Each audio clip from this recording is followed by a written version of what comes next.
Max sur i24 News. Bienvenue à tous. Au programme aujourd'hui, lumière sur les résultats exceptionnels du groupe Apple. 18 milliards de dollars de bénéfices nets engrangés pour le seul dernier trimestre. Ne cherchez pas, personne n'a jamais fait mieux. L'iPhone, bien sûr, le marché chinois aussi pour expliquer ses performances. Alors qui peut bien lutter avec la pomme? Ses points forts, ses ambitions, c'est dans un instant.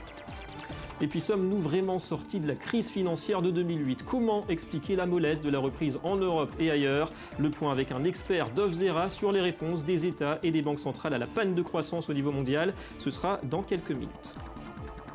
Voilà pour le sommaire, merci d'être avec nous. Avant d'y revenir, le point sur l'essentiel de l'actu économique internationale et le feuilleton d'abord de la dette grecque. Hier, BCE, FMI et Commission européenne ont tous donné leur feu vert à l'extension pour 4 mois du financement d'Athènes.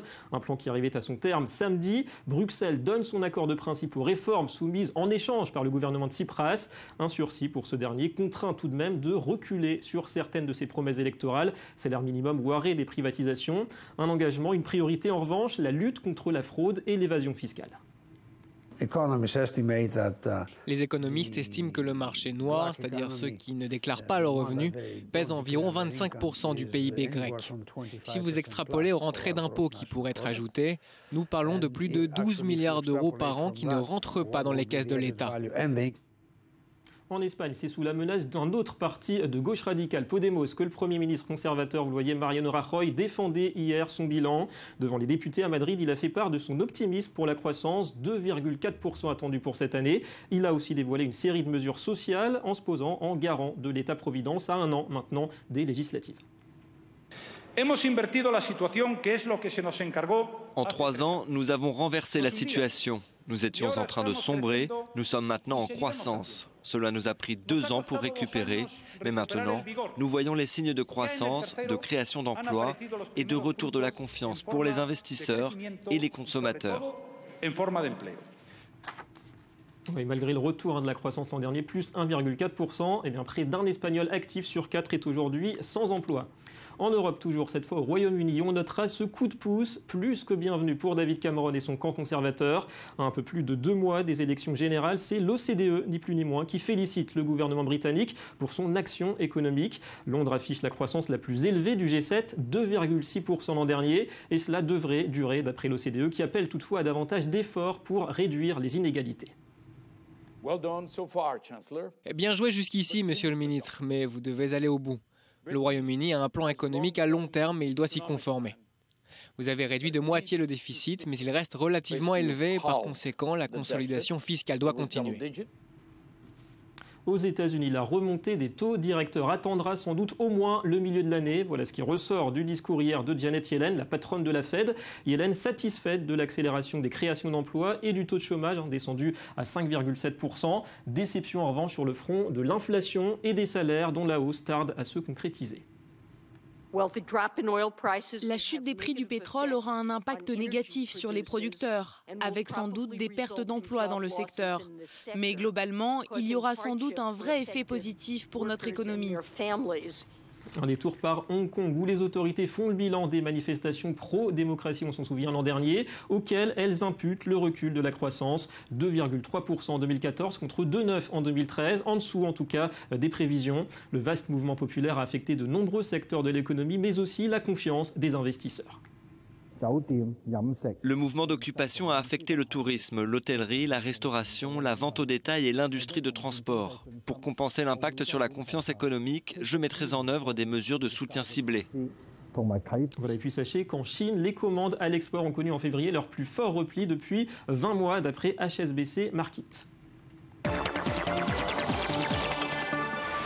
Allez, le cas Apple, 18 milliards de dollars de bénéfices en un seul trimestre. Un iPhone 6e génération qui n'a jamais coûté aussi cher, mais qui bat des records de vente. Et puis des projets en pagaille, voitures, lunettes ou montres. Le géant californien pèse aujourd'hui 775 milliards de dollars en bourse, le double de son premier poursuivant ExxonMobil. Alors comment expliquer comment la pomme parvient-elle à balayer la concurrence? Élément de réponse avec Johanna Citruc.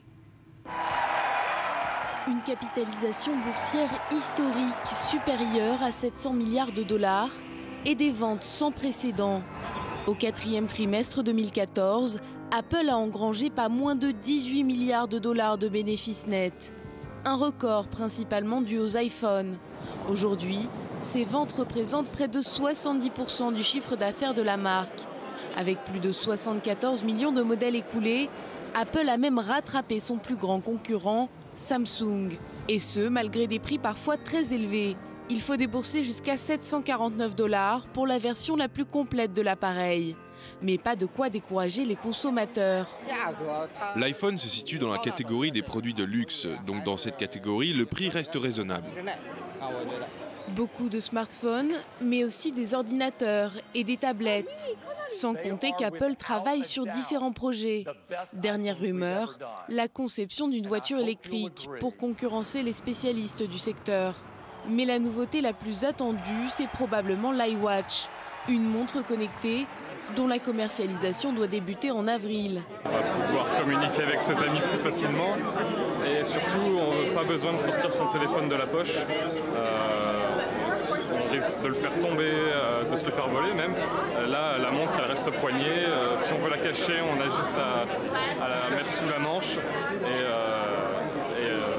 on pourra se servir plus facilement que le téléphone. Et pas besoin de mode d'emploi.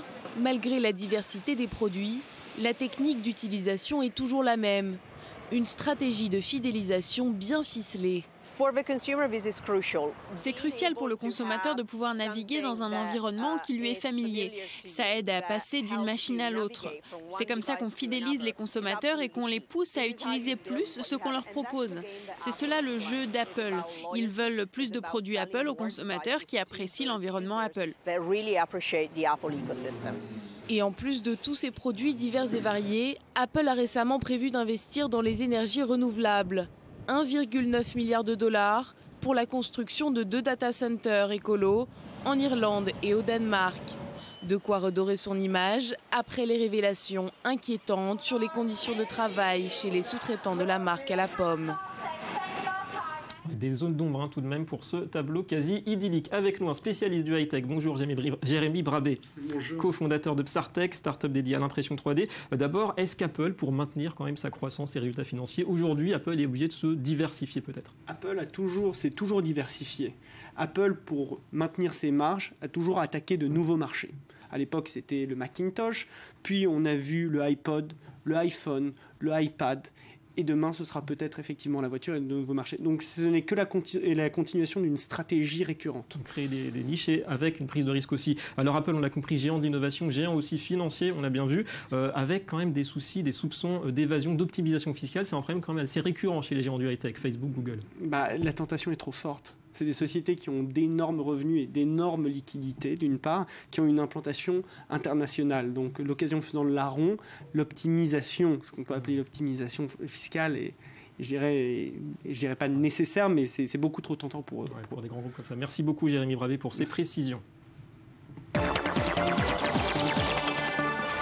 Et on ouvre à présent un vaste dossier. Comment sortir l'économie mondiale de sa torpeur? 3% de croissance en 2013, 3,3% estimé l'an dernier contre 5% en 2007. Un ralentissement qui date bien sûr de la crise financière il y a 7 ans, avec évidemment des disparités suivant les continents. On en parle avec notre invité aujourd'hui, Dov Zera.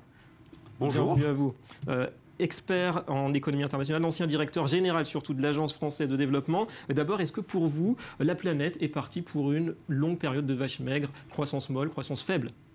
Je ne pense pas à une longue période. Je pense que ça va durer 18 mois à 2 ans. C'est toujours difficile de faire des pronostics parce que généralement on est toujours désavoué. Je pense que nous sommes dans une phase, notamment au niveau des pays émergents, de réorientation, de redimensionnement de leur modèle économique. On le voit en Chine, on le voit au Brésil, on le voit en Afrique du Sud, si on prend les BRICS, comme on dit, les 5 pays émergents. Bon, la Russie est dans un cas un petit peu particulier où son modèle aussi s'est essoufflé et sur cet essoufflement est venue la crise politique ukrainienne, politique et militaire, puis l'Inde également. Et donc, dans ce contexte général, les seuls pays où il y a de la croissance, ce sont les États-Unis, 4 pays d'Amérique latine, principalement le Chili, la Colombie, la Bolivie, le Pérou, et puis une Europe qui est en train de redémarrer, parce que là, le double effet. la double baisse de l'euro, baisse du prix des matières premières et des hydrocarbures. Alors ça, on y reviendra. Comment vous jugez d'abord ce ralentissement? Est-ce qu'il est plus structurel ou conjoncturel? Pour moi, il est plus structurel que conjoncturel. Les modèles brésiliens, sud-africains et chinois sont en train d'être définis. Les Chinois ont pris le parti de calmer le rythme économique parce qu'ils avaient un certain nombre de problèmes systémiques, le problème des banques, le problème du shadow banking, le problème des créances des banques, et puis ils s'attaquent à la corruption. Et cela, c'est important. Et donc, il y a eu un ralentissement naturel qui s'est fait, puis un redimensionnement avec une demande intérieure qui va avoir un rôle de plus en plus important. En relais de croissance. Nous sommes dans la même situation quasiment pour le Brésil et l'Afrique du Sud, avec des infrastructures en difficulté qu'il faut augmenter, qu'il faut rénover, et toujours le même problème du climat des affaires. Donc, c'est plus structurel que conjoncturel. Et bien entendu, ça a entraîné la baisse du prix du pétrole, la baisse du prix des matières premières. Et du coup, il y a eu cet élément conjoncturel qui a accompagné pour moi les fondamentaux structurels de ce ralentissement économique. Alors justement, beaucoup d'économistes estiment aujourd'hui qu'il y a pas mal d'ingrédients pour stimuler la reprise, dont, vous le disiez, la baisse des matières premières, l'énergie, le pétrole. Est-ce que c'est positif globalement pour l'économie mondiale?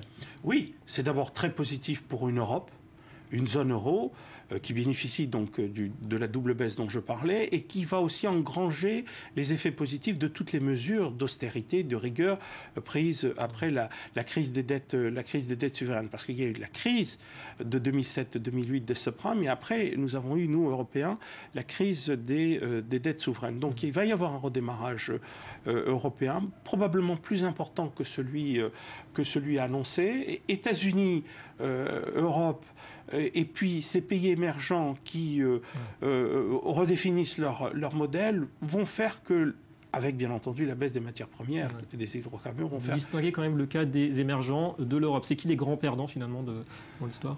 Le grand perdant, c'est bien entendu la Russie, parce que la Russie est entrée en récession et avec des sanctions internationales, des difficultés avec son voisin ukrainien. Bon, le Brésil et l'Afrique du Sud, mais au-delà de tout cela, ce qui est très intéressant, c'est qu'il y a un grand gagnant. Et on le voit bien, c'est l'Afrique. Et notamment l'Afrique subsaharienne. Un moteur de croissance, en tout cas au niveau des chiffres. Parce que ce qui est intéressant avec ce qui se passe, c'est que nonobstant la baisse des prix des hydrocarbures et des matières premières, la croissance en Afrique subsaharienne se situe toujours à 5,5%. Ce qui fait que les 10 années de croissance, principalement basées par l'effet d'aubaine de l'augmentation du prix des matières premières et des hydrocarbures qu'a connu l'Afrique depuis 2005, ces 10 années de croissance, font que maintenant il y a des relais endogènes de croissance endogène en Afrique. Il y a une croissance endogène et ça, ça sera un marqueur de l'économie internationale pour les années à venir. Alors au niveau des réponses maintenant à la crise, elles semblent venir en tout cas plus aujourd'hui des banques centrales que des gouvernements. Comment vous l'expliquez ? Oui, alors très simple, c'est la Banque Centrale Européenne qui prend à bras-le-corps l'éventuel risque d'une déflation. Nous ne sommes pas en déflation puisque la croissance, même faible, est positive. L'inflation, même très très faible, est encore positive. Nous ne sommes pas en déflation. Mais donc, en tout état de cause, la Banque Centrale Européenne a pris toute une série de mesures maintenant depuis 2 ans qui font qu'on devrait avoir un certain nombre de résultats avec un risque qu'il ne faut pas sous-estimer, un excès de liquidité. Oui.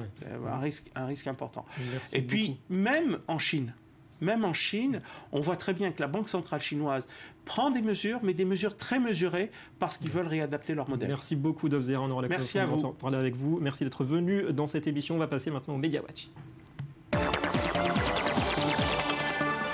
Et à la une de la revue de presse Écho, la première journée européenne de l'emploi. C'était hier, mardi. Bonjour, Johanna Citruc. Bonjour, David. Et c'est Twitter qui organisait l'événement. Effectivement, faciliter le contact entre les travailleurs et les entreprises, c'était l'objectif de cette journée européenne de l'emploi, donc organisée par le réseau social. Et pour y participer, rien de très compliqué. Il suffisait d'intégrer à son ou ses tweets un mot-clé. En France, ce mot-clé, c'était hashtag suivi de votre job. Le problème, c'est que c'est pas toujours très simple de se vendre en 140 caractères.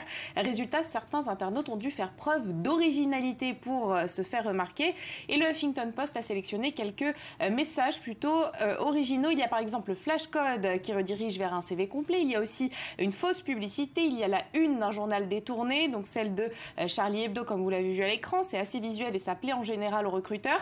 Et puis il y a aussi de l'humour, tout simplement. Par exemple, une candidate a publié le message suivant: mon chien est le centre de ma vie, j'aimerais bien qu'un nouveau job le soit aussi. Humour et sérieux. Et puis on reparle, Johanna, de Nutella qui a lancé une nouvelle campagne de pub qui semble se retourner contre la marque. Oui, ça s'appelle Dites-le avec Nutella et comme son nom l'indique, elle permet de personnaliser le texte qui se trouve sur l'étiquette des pots de la pâte à tartiner, un petit peu comme l'avait fait Coca-Cola avec les prénoms sur les bouteilles. Sauf que pour éviter les dérapages, eh bien Nutella a interdit une liste de mots que les internautes ont réussi à trouver. En tout, il y en a pas loin de 800, parmi lesquels les noms des marques concurrentes, évidemment, des mots considérés comme vulgaires, à caractère sexuel ou liés à la prise de poids, mais aussi tous les termes qui sont associés à la production parfois critiquée du Nutella, comme par exemple l'huile de palme, l'Indonésie où elle est produite, ou encore les orang-outans puisque l'espèce est menacée par la plantation des palmiers. Au final, la campagne qui devait être un succès se transforme en mauvais coup de pub. Au revoir. Merci Johanna. Et c'est tout pour cette édition. Merci à vous d'avoir été avec nous. Économie Le Mergue revient demain sur i24 News. Restez avec nous, l'info continue.